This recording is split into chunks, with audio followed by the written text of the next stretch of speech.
Hello, thanks for watching our language lesson. I'm Tom Tam, and here's Raphael, my roommate. Today we are talking about the appropriate language of business meeting. We will perform a role play together. I'm the narrator as well. So Raphael, are you ready? Sure. Okay.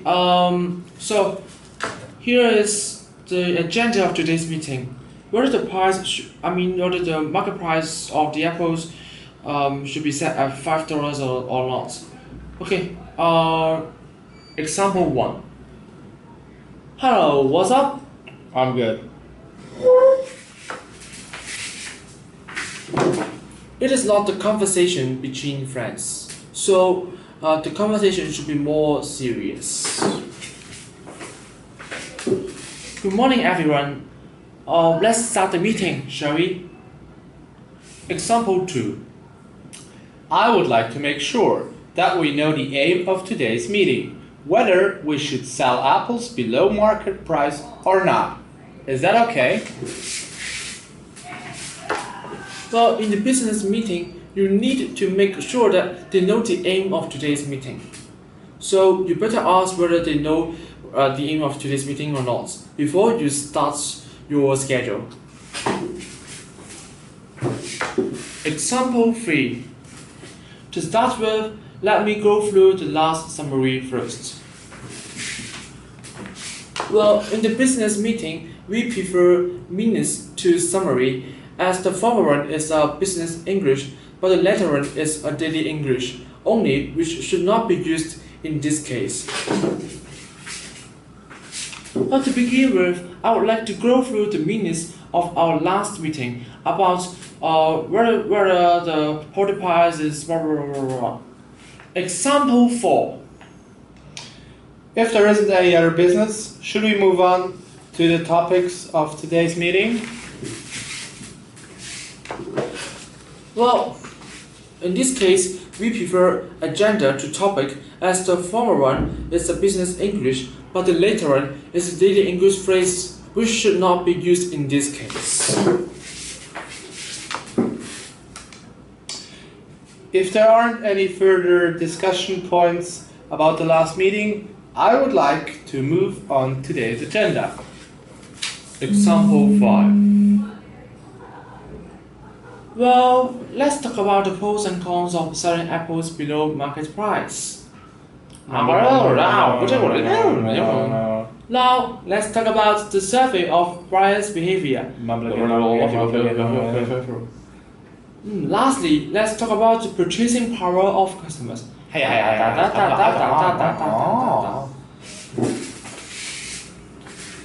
Well, you should be aware of that. You should notice that your colleagues are not familiarized with the schedule of today's meeting. So, in order to facilitate the meeting, we should list out all the things on the agenda first before we go through the discussion.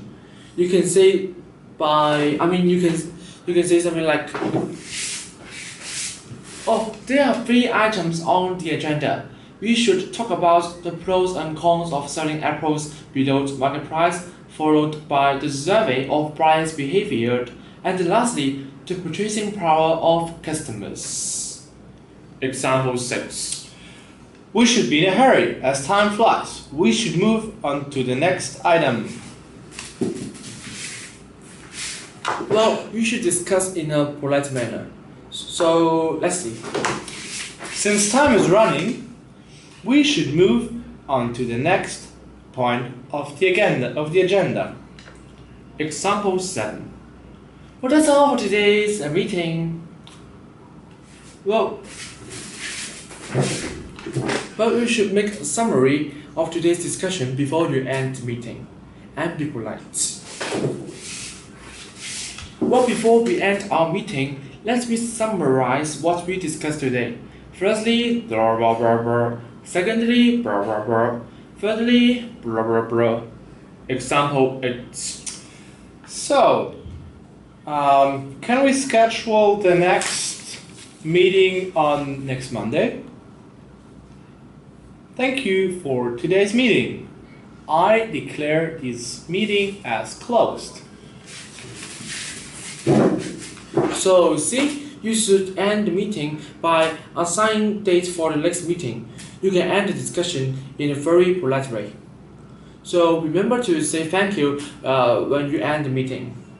So now I would like to talk about how to make some agreements with others and how to disagree with others. And the most importantly, I would like to tell you how to clarify someone's point of view.